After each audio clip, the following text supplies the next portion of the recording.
से 6 वर्ष पहले आदरणीय प्रधानमंत्री जी के मार्गदर्शन, उनकी प्रेरणा से अयोध्या का दीपोत्सव का कार्यक्रम प्रारंभ हुआ। पूज्य संतों का सानिध्य प्राप्त हुआ। पूरी अयोध्या वासी उसके साथ जुड़ते हुए दिखाई दिए और लगातार यह प्रदेश का एक उत्सव, देश का एक उत्सव बनता गया। आज ये अपनी सफलता की एक नई ऊंचाई को छू रहा है। देश के अंदर राम राज्य की उस परिकल्पना को साकार करने वाले, जिन्होंने पिछले 8 साढ़े 8 वर्ष के दौरान देश के अंदर, जो हम राम राज्य की बात जब करते हैं, एक भारत श्रेष्ठ भारत बनाने की परिकल्पना को साकार करने वाला भारत की वर्तमान व्यवस्था, भारत की 135 करोड़ लोगों को अपने परिवार की तरह देखभाल करने वाले, फ्री में टेस्ट, फ्री में वैक्सीन, फ्री में उपचार और 80 करोड़ गरीबों को फ्री में राशन देने की व्यवस्था आदरणीय प्रधानमंत्री जी ने लगातार 2.5 वर्ष से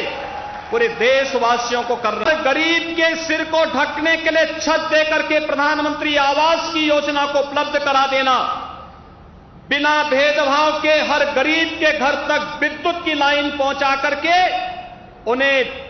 प्रधानमंत्री सौभाग्य योजना में फ्री में विद्युत के कनेक्शन उपलब्ध करवाने का कार्य हो, या फिर हर गरीब को आयुष्मान बनने के लिए फ्री में 5 लाख रुपए की स्वास्थ्य बीमा का कवर देने का कार्य हो। आपने देखा होगा कल ही 10 लाख युवाओं को नौकरी देने के लिए प्रधानमंत्री जी ने मिशन रोजगार के तहत 1 वर्ष के अंदर 10 लाख नौजवानों को नौकरी देने के एक नए कार्यक्रम को आगे बढ़ाया। और इससे पहले 10 लाख नौजवानों को अग्निवीर के रूप में देश की सेनाओं में सम्मानजनक स्थान पर भर्ती होने की प्रक्रिया को जोड़ने की कार्रवाई रही हो। ये सभी राम राज्य की इस परिकल्पना को साकार करता है। प्रधानमंत्री जी जब देश के अंदर किसी भी कोने में जाते हैं, पूरब में हो या पश्चिम में, उत्तर में हो या दक्षिण में,